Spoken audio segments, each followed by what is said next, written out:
And welcome back to For Such a Time as This, the place where there is no such thing as a silent witness. I don't know about you, but what I am noticing is that many different people on many different platforms are talking about the second coming of Christ, whether it's him coming back the second time, Zionism. There's a big thing about Zionism. There's a big thing about Israel, Christ coming back as Messiah. How will that look in the form and relationship to Israel? What's going on in the Gaza Strip now?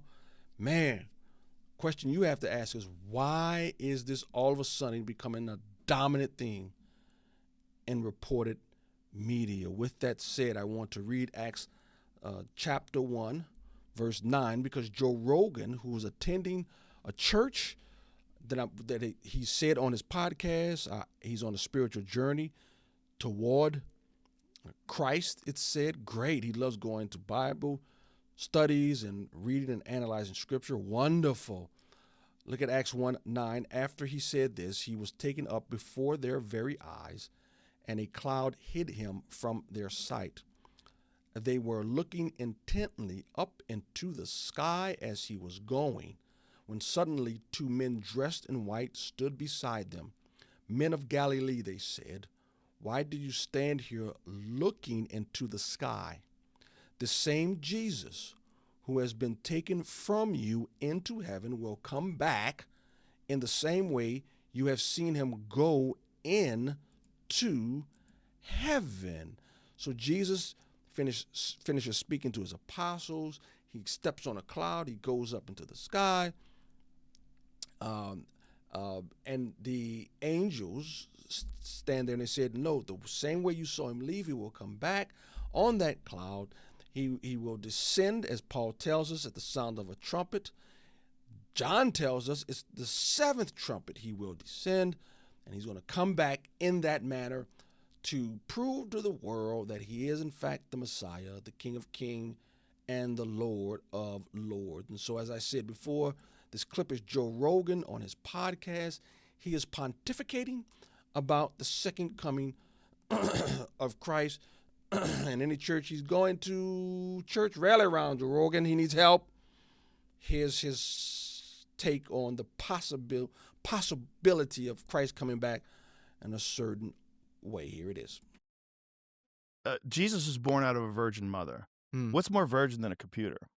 If Jesus does return, even if Jesus was a physical person in the past, you don't think that he could return as artificial intelligence? Oh my God. Artificial intelligence could absolutely return as Jesus. Not just return as Jesus, but return as Jesus with all the powers of You Jesus. could combine Right. Tesla's Optimus robot and the best foundational artificial intelligence model or whatever. It reads your mind and it loves you and it wants you, and it doesn't care if you kill it because it's going to just go be with God again.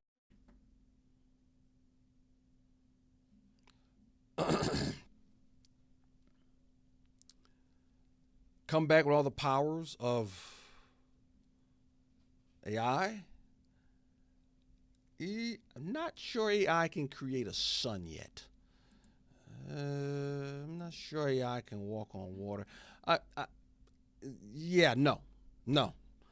But again, what you have to ask yourself is why?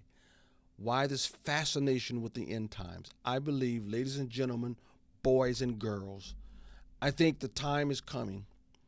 I'm not saying this next month or next year. I'm just saying there is a reason why this fascination of end times is happening. Because I believe the time of the Lord's return is at hand. Let us keep watch. Let us be vigilant. Let us read the Bible. And when we don't know, let's be humble enough to say, I don't know. But here's one thing I do know. Jesus is not coming back as artificial intelligence, Mr. Rogan.